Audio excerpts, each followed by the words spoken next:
With this, we come to a session where we are going to talk about animals.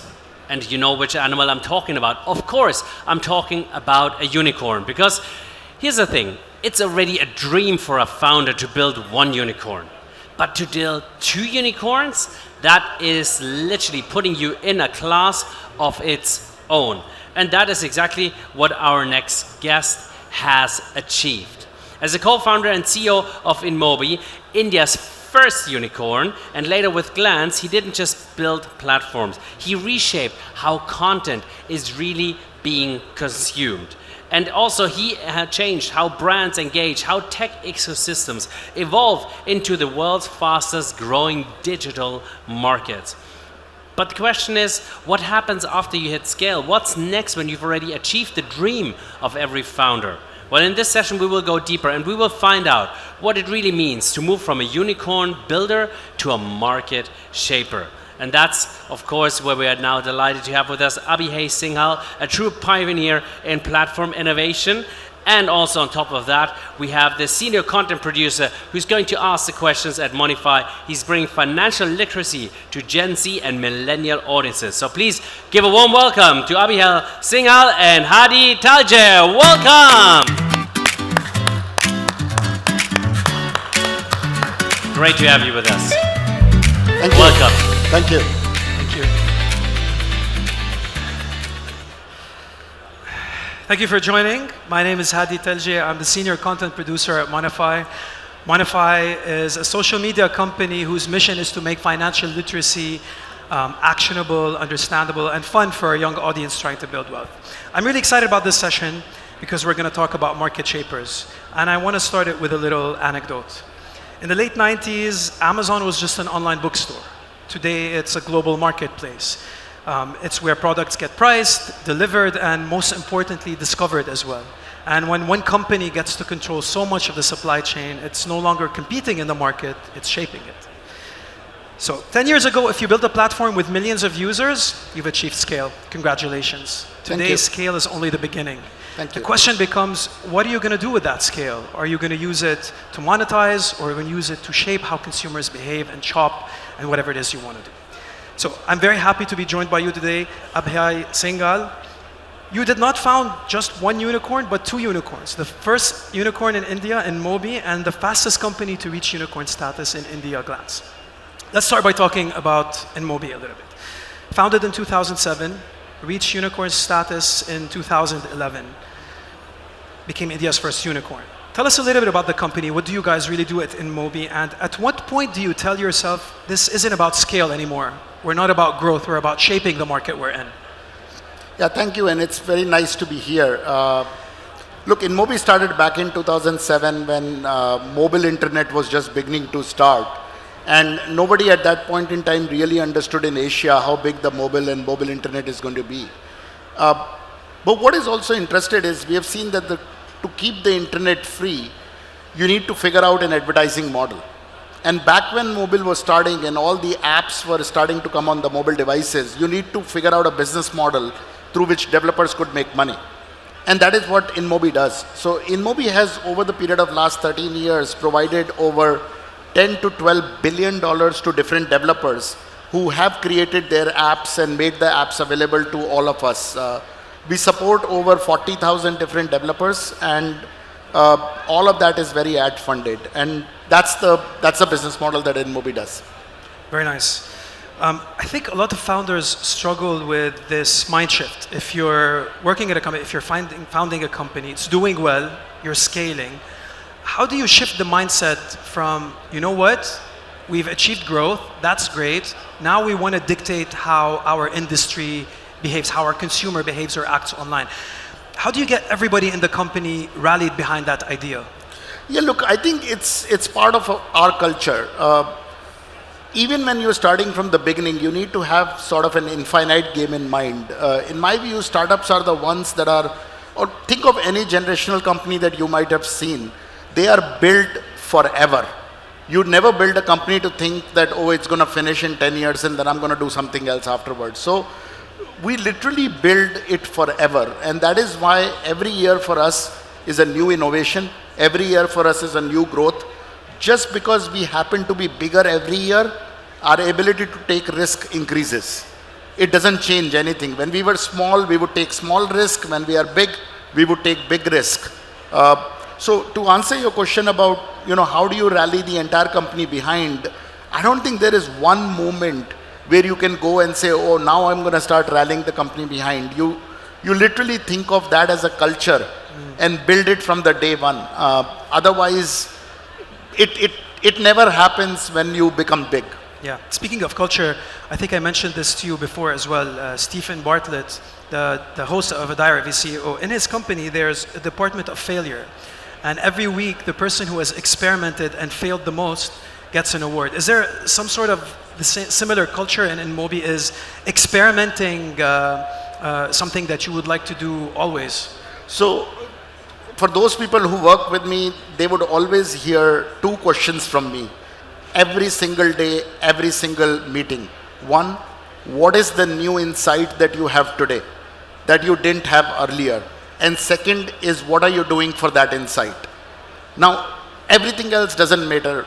If you're going to do 10 things, 9 are not going to work. So I also don't want to glorify the mistakes by making like a department of failure, because at the end of the day, business's job is to succeed. But then the true important things are the people really thinking hard about finding things in depth? And second, they are action oriented to take an action about it. Success or failure is a matter of perspective. Okay, I want to talk a little bit about Glance, but I want to split it out into two questions. Glance as the lock screen. This is kind of foreign for our part of the region. We usually don't have content shown to us through our lock screens. So tell us about that part, and then we'll talk about Glance AI. But how did that idea come up? How did you guys come up with that idea? And if you can explain it to us as well. Yeah, we've been in the business of mobile app monetization for last 18 years. But if you look at our own personal behavior, 80 to 90% of our time is consumed in probably 5 to 10 apps in the world. And every other app is sort of only used for very specific purposes as and when it is needed.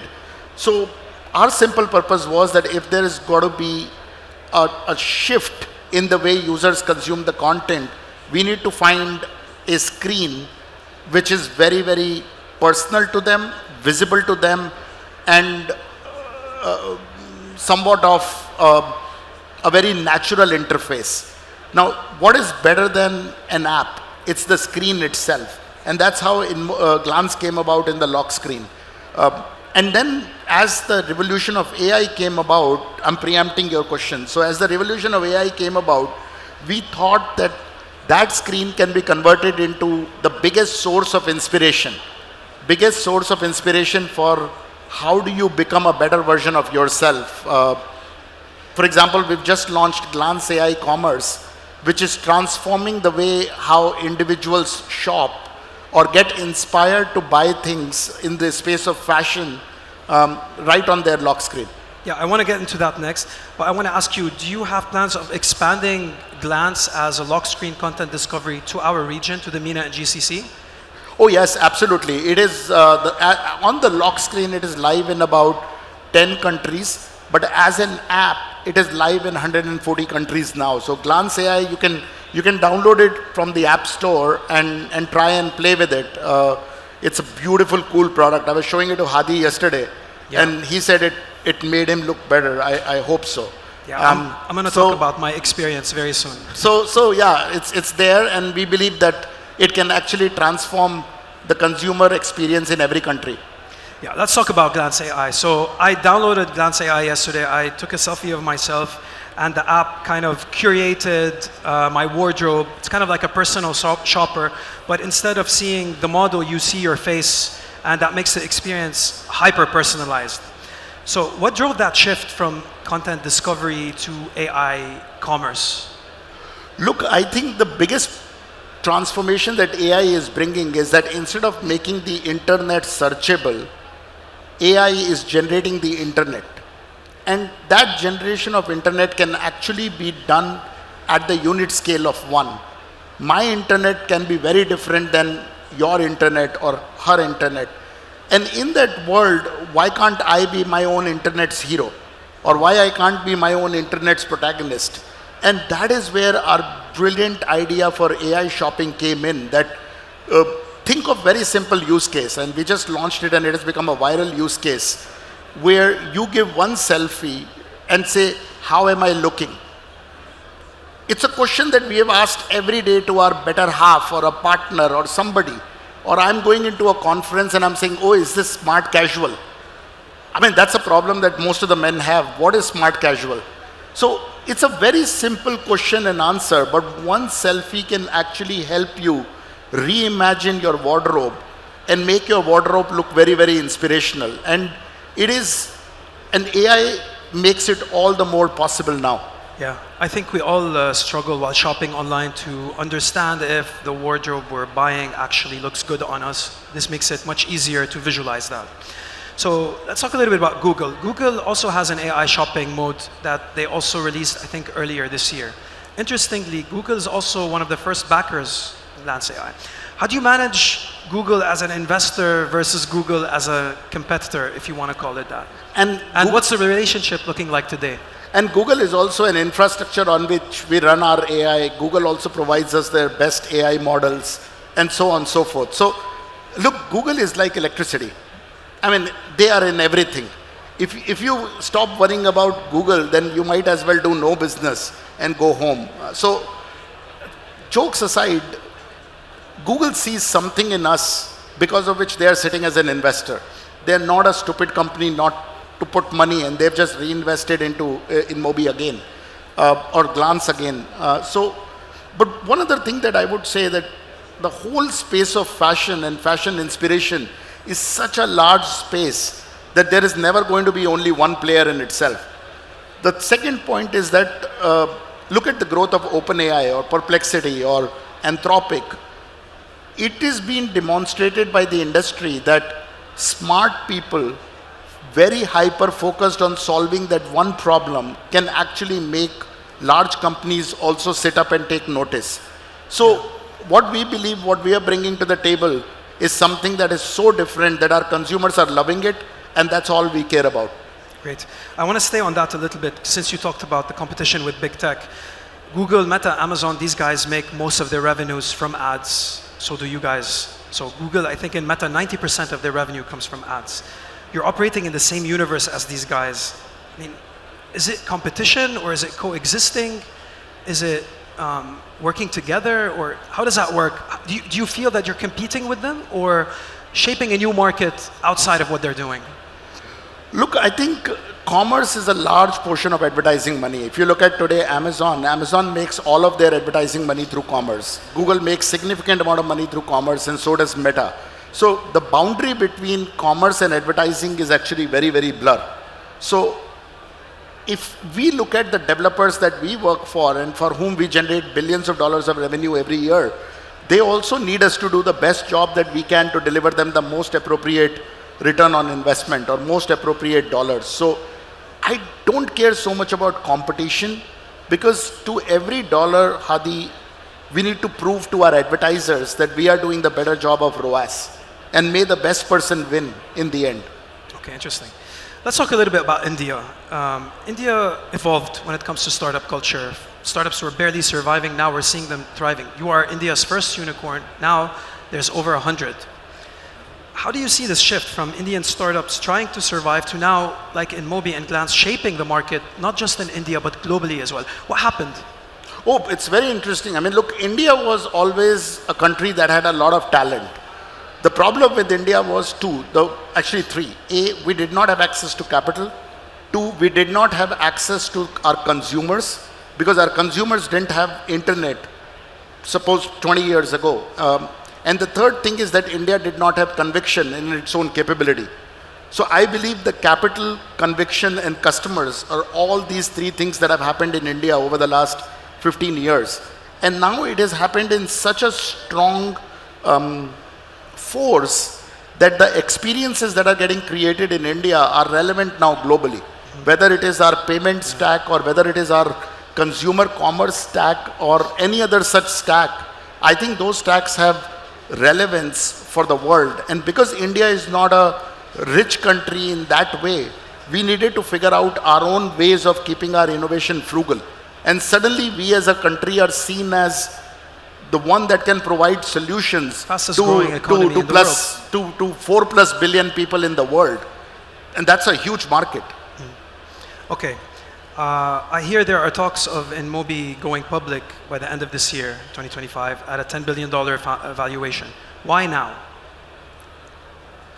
I don't know where you heard about it, but I think, look, as in the part of Inmobi's journey, there's going to be at some stage where we would go public because we want to continue innovation, and we believe that for the innovation we need access to capital, and capital, the public markets are the best way to access the capital. Of course, Indian market has also grown massively in the last few years, purely because of all the three phenomena that I've just shared. So going now is the right time because I believe Inmobi is ready. We've grown at a massive scale. We're still growing faster than many of the young startups. And we are ready to take this company out. So I don't know what else can I say. Going public also comes with responsibilities to shareholders. Let's talk about responsibility specifically around data privacy, especially with AI right now. What are you guys doing to safeguard consumer data? Look, it is embedded into our DNA. From the day one Inmobi started, because we were sitting on the most personal device of the consumer, we had access to data and information that a lot of companies wouldn't know what to do with. Just to imagine, GDPR came in only 2016-17. Inmobi has been in the market since 2007. So we've seen the wave of how the companies can be built on mobile, how the data can be created, how the data can be harnessed, and how we need to be responsible about that data. So it's the table stakes now. It is no longer good to have. It is absolutely the table stake. And now different countries have their own different data policies. So Inmobi takes a huge pride in having created this infrastructure that makes it easy to take care of the data and the privacy. And we've become so good in it that as a platform that we've even extended that as a platform to our publishing partners. So using Inmobi consent management platform, you can actually manage the consent for all the businesses. You just don't need to work on our own privacy, but you can literally manage the privacy for yourself across all your partners. So it's like Amazon providing AWS. Inmobi has provided the consent management platform. Okay, we're out of time, but I want to leave you with one question. You've built 2 unicorns, shaped industries, helped India define startup culture story and inspiration, I'm sure, to many young startups in India right now and across the world. What's one piece of advice you would give to a founder starting their business today? I'll just give an example. My son came and he's 12 years old yesterday, and he was showing me in the night that, Papa, I just built this compiler. And I was looking at it with my eyes open. I'm like, do you even know what a compiler is? He's like, yeah, I know what a compiler is. And he showed me a 5,000 line of code. And as of today, he's released his compiler on GitHub, and 20 of his friends are doing beta testing, and his bugs are coming, and so on and so forth. And that is what I mean by what's happening right now. A 12-year-old or a 13-year-old or a 15-year-old has no idea about what is speed. They're built on AI first. So my take to any entrepreneur or any founder at this point in time is that go ahead, launch your business, and let the market tell you whether they need it or not. And the second is have it in the way of an infinite game. Your food can come faster to your home than the success will come. And that is one of the biggest problems that happen with the young people. They think that everything should come to them very fast. Now, everything else will come very fast. The only thing that won't come very fast to you is the success. So if they can have like an infinite game in mind and just have the mindset of continuing to do just one step earlier, one step better every single day, I believe will be very successful. That's very good advice. Just start, basically. We've done that, and we still are doing it. So, thank you, Abhay, for joining us, for sharing your journey, and for reminding us that the real goal isn't just to grow, but really to make a difference, shape the market. To everyone here, I hope this session leaves you with the question: are you building to compete or to change the game? Thank you so much. Thank you.